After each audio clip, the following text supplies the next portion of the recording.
సభకు నమస్కారం. వేదిక మీద ఉన్న పెద్దలు, వేదిక మీద ఉన్న నా సంచార చేత కుటుంబ సభ్యులందరికీ పేరు పేరు నా హృదయపూర్వక ధన్యవాదాలు. కృషి ఉంటే మనుషులు ఋషులు అవుతారు, మహాపురుషులు అవుతారు అనే నిదానానికి అందరూ కూడా ఎవరేమో ప్రతి ఒక్కరు చరిత్ర కలిగిన వాళ్ళు కాదు, అందరూ కూడా కింద నుంచి వారి వారి కులాలు చెప్పాలంటే రామాయణం రచించిన వాల్మీకి మహర్షి కూడా సేమ్ ఇదే సంతతికి వారసత్వం కలిగిన వంశమే అని చెప్పచ్చు. కోయ దొరలు అంటారు. అదేవిధంగా ఎన్నో రకరకాలుగా పిలుచుకుంటారు. ఎరకలు అంటారు. ఎన్నో రకరకాలుగా జీవనం గడిపి మన జాతిలో వారి వారి పరిజ్ఞానం వల్ల ఈరోజు కొన్ని కులాలు ముందుకు పోవచ్చు, కొన్ని కులాలు అక్కడికే ఉన్నాయి. కాబట్టి ప్రతి ఒక్కరు కూడా ఈరోజు ఉన్న కేంద్రం కానీ రాష్ట్రం కానీ అట్టడుగు వర్గానికి చెందిన మన కులాన్ని తరాల్లో భవిష్యత్తులో ఆ పిల్లలు కూడా బాగుండాలని చెప్పేసి ఈరోజు ప్రభుత్వాలు కూడా మన వైపు చూసి మన అభివృద్ధి బాటలో నడిపేదానికి కూడా కృషి చేస్తున్నారని చెప్పి ఈ సందర్భంగా మీ అందరికీ మనం చేసుకుంటున్నా. అదేవిధంగా ఇక్కడున్న సంచార జాతి కులాల్లో కూడా వారి వారి గోత్రాలు కూడా వాల్మీకిలో కూడా సమానంగా ఉన్నామని చెప్పి ఈ సందర్భంగా నేను మనవి చేస్తున్నా. వాల్మీకిలో కూడా ఈ గోత్రాలు కూడా కొన్ని గోత్రాలు కూడా నడుస్తున్నాయి. కాబట్టి ఎవరేమో పుట్టుకతో నుంచి పెద్ద మహానుభావులు రాజులు కాదు, మనము చేసుకునే నడవడిక బట్టి ఉంటుంది. కాబట్టి నేను అన్నా, కృషి ఉంటే మనుషులు ఋషులు అవుతారు, మహాపురుషులు అవుతారు అనే దానికి ఇది ఒక నిదర్శనం అని చెప్పి ఈ సందర్భంగా మనందరికీ తెలుపుతున్నా. కాబట్టి అన్న అక్కలారా, ఈరోజు మన సంచార జాతి, మన సోదరులు, మన కుటుంబ సభ్యులు, అదేవిధంగా ఈ సభకి ఆహ్వానించిన మా ఇంద్రమ్మ, మా చెల్లమ్మ, అదేవిధంగా రవీణ, శ్రీనివాసులన్న, వేదిక మీద మన తెలుగుదేశం కుటుంబ సభ్యులందరూ కూడా ఉన్నారు.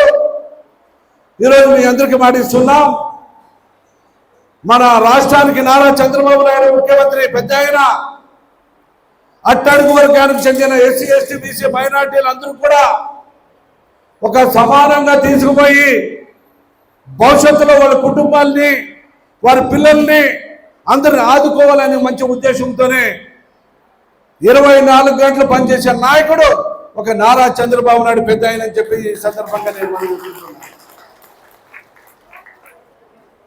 ఎన్నో రాష్ట్రాలు కూడా ఈరోజు మన ఆంధ్ర వైపు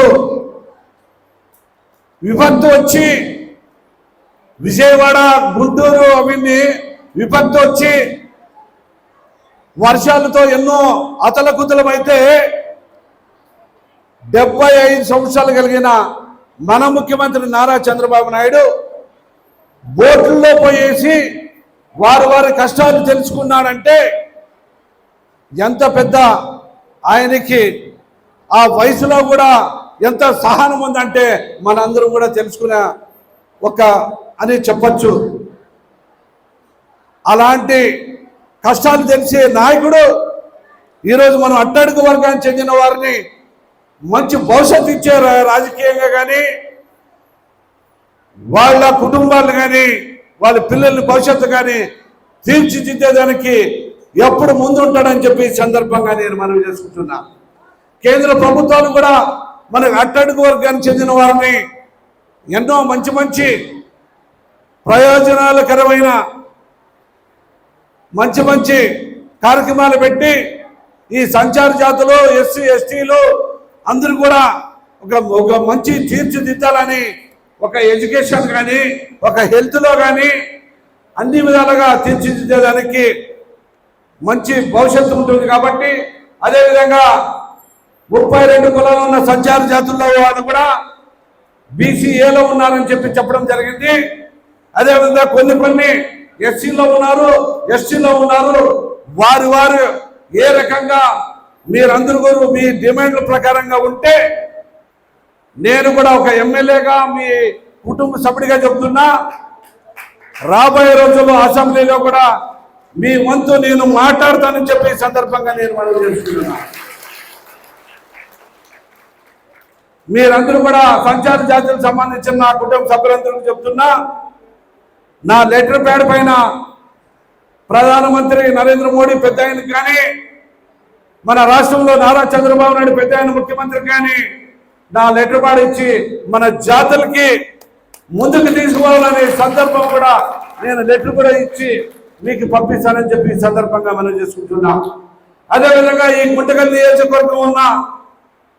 నియోజకవర్గం నా సంచార జాతులు నా కుటుంబ సభ్యులందరికీ మీకు మాట చెప్తున్నా, ఏ కష్టం వచ్చినా రండి. ఈరోజు ఎంతో మంది కూడా నిరుపేదలు ఉన్నారు. ఈరోజు కూడా అంటే ఇల్లు స్థలాలు లేకుండా ఎంతో మంది సంచార జాతులు ఉన్నారు. మీకు కూడా ఒకటే మాట చెప్తున్నా, మీరు గుంటకల్లో నివాసం అంటే గుంటకల్లో ఉండండి. మీరు ఆడ 2 రోజులు ఈ 2 రోజులు ఉంటే మనం ఎవరు గుర్తించరని చెప్పి మీరు కూడా మనం చేసుకోవాలి. ఒక్క దగ్గర కాపురం ఉండి, ఒక్క దగ్గర ఆధార్ కార్డు ఉండి, ఒక్క దగ్గర ఓటర్ లిస్ట్ ఉంటే ఎప్పటికైనా భవిష్యత్తులో మనకి బాగుంటుంది. ఇక్కడ ఒక 15 రోజులు డేరా వేసుకుని ఇంకో దగ్గర 15 రోజులు డేరా వేసుకుంటే మనకు గుర్తింపు ఉండదని చెప్పేసి మీ అందరికీ మనం చేసుకుంటున్నాం. ఈ రకంగా ఉన్నందువల్ల ఎవరు కూడా గుర్తించుకోలేని పరిస్థితి వచ్చింది. ఎక్కడ ఉన్న ఇరానీలు వచ్చి ఇక్కడ ఓటర్ ఐడియా కార్డు తెచ్చుకున్నారంటే వాళ్ళు గుర్తింపు వచ్చింది, ఇక్కడే స్థానంగా ఉన్నారు. దాదాపుగా 30 సంవత్సరాల ముందు వచ్చిన ఇరానీస్ కూడా ఇక్కడ ఓటర్ కార్డు ఉండి నమోదు చేసుకుని ఒక ఖాళీ ఏర్పాటు చేసుకున్నారంటే మనం ఎందుకు ఇక్కడ ఉన్న సంచార జాతులు ఇక్కడే గుంటకల్లో కావచ్చు, మీరు ఎక్కడైనా ఉండొచ్చు, స్థిరంగా ఉంటేనే మనకి భవిష్యత్తు ఉంటుందని చెప్పేసి మీ అందరూ తెలుసుకోవాలి. మనం పనులు పోదాం, ఎక్కడైనా సంపాదించుకోలేకపోదాం, అయినా మన స్థిర ఎక్కడంటే ఎక్కడ ఉంటే అక్కడ స్థానము ఓటర్ పేరు నమోదు చేయించుకొని ఆధార్ కార్డు నమోదు చేసుకొని అక్కడ ఉంటేనే భవిష్యత్తులో మనం అందరినీ గుర్తిస్తారని చెప్పి ఈ సందర్భంగా మీ అందరికీ మనం చేసుకుంటున్నాం. అదేవిధంగా నేను ఎప్పుడు కూడా మీ అందరికీ మాట చెప్తుంటా, ఏ సమస్య వచ్చినా రండి, మీకు ఇళ్ళు స్థలాలు కానీ ఇళ్ళు కట్టించుకునే కార్యక్రమం కానీ భవిష్యత్తులో పిల్లలు ఎడ్యుకేషన్ దాంట్లో కానీ అన్ని విధాలుగా సహాయ సహకారాలు అందిస్తానని చెప్పి ఈ సందర్భంగా నేను మనం చేసుకుంటున్నాను. సమావేశానికి స్థలం అదేవిధంగా అన్న రవి అన్న అడగడం, సంచార జాతులకి సమావేశం మందిర స్థలం కావాలని అంటున్నారు. అన్న మీరు అడిగేదాన్ని ఖచ్చితంగా ఎక్కడైనా స్థలం కేటాయించాలంటే మీరు ఐడెంటిఫై చేయాలా, మన కాలనీ వాసులు ఎక్కడున్నారో, ఎక్కువ బలంగా ఎక్కడున్నారో అక్కడ ఏదైనా మీరు చూస్తే మీరు పాముల్లో ఉన్నారా, లేదంటే గుత్తిలో ఉన్నారా, గుంటకల్లో ఉన్నారా, యాది హెడ్ క్వార్టర్ యాది అనేది మీరు చెప్తే ఆ హెడ్ క్వార్టర్లో ఇచ్చి జనాభా ఎక్కువ కలిగిన మన సంచార జాతుల్లో ఉన్న ఎక్కడ హెడ్ క్వార్టర్లో ఎక్కువ జనాభా ఉంటే అక్కడ స్థలాలు మీరు అడగండి. ఖచ్చితంగా ఆ స్థలాలు కేటాయించి ఏదో గ్రాంట్లో మీకు స్థలం ఏర్పాటు చేస్తానని చెప్పి ఈ సందర్భంగా నేను మనం చేస్తున్నాను. కాబట్టి మన ఎలక్షన్లో కూడా ఎంతోమంది కూడా నన్ను ఒక సొంత అన్నలాగా గుమ్మనూరు చేరమంటే మా కుటుంబ సభ్యుడు అనేలాగా ఈ అందరూ కూడా ఎస్సీ ఎస్టీ బీసీ మైనార్టీలు అదేవిధంగా ఈ చిన్న కులాలు ఎస్సీ సంచార జాతి కులస్తులు అందరూ కూడా ఈరోజు నాకు ఎన్నో పాముడి కావచ్చు, బుద్ధి కావచ్చు, గుంటకలు కావచ్చు, నాకు ముందు వెహికల్స్ వేసుకొని రాజకీయంగా మేమున్నాం, మా జాతి అంతా నీ వైపు నడుస్తామని చెప్పేసి పాముడిలో ఉన్న సంచార జాతులు, గుత్తిలో ఉన్న సంచార జాతులు, బుడగ జంగాల వాళ్ళు కూడా నా వైపు నన్ను చూస్తూనే అది ఒక ఆప్యాయత. వాళ్ళు మా తమ్ముడు మా అన్న వచ్చాడు, మా మా రాజు వచ్చాడని ఎంతో మంది కూడా చెప్పుకోవడం కూడా నేను అదృష్టంగా భావిస్తున్నా. కాబట్టి ఈ సంచార జాతి కులస్తులందరూ కూడా ఒక మీ అన్న, మీ తమ్ముడు, మీ తోబుట్టు అనుకొని పనిచేసి చేపించుకోవాలని చెప్పి ఈ సందర్భంగా నేను మనవి. కాబట్టి మీరందరూ కూడా ఇలాగే నేను చెప్పిన విధంగా స్థిరంగా ఉండండి. స్థిరంగా ఉంటే రాజకీయంగా కూడా తీసుకుపోయే జవాబుదారు నేను తీసుకుంటా. ఏదో మనకి ఒక ఇల్లు ఉండాలా, ఆ ఇంట్లో మనకి ఒక ఓటర్ కార్డు ఉంటేనే మనము ఏదైనా కూడా రాజకీయంగా ముందుకు తీసుకుపోయవచ్చు. కాబట్టి నేను ఇదే పిలుపుస్తున్నా. ఎక్కడైనా కావచ్చు, ఒక్క దగ్గర మనం చెట్లు ఉండాలా. మనం వ్యాపారానికి వేరే ఊర్లకు పోయి వచ్చినా కూడా మనం వచ్చేది మన గ్రామంలో, మన ఇంట్లో ఉంటేనే మనకు స్థిరం అనేది ఏర్పడుతుంది. కాబట్టి మీరందరూ తెలుసుకొని దీన్ని పాటిస్తారని చెప్పేసి ఈ సందర్భంగా మనం చేసుకుంటూ సెలవు తీసుకుంటున్నాం. పేరు శ్రీనివాసులు. ఈ మాదారి కురుబ అనేది గత ప్రభుత్వంలో వచ్చింది.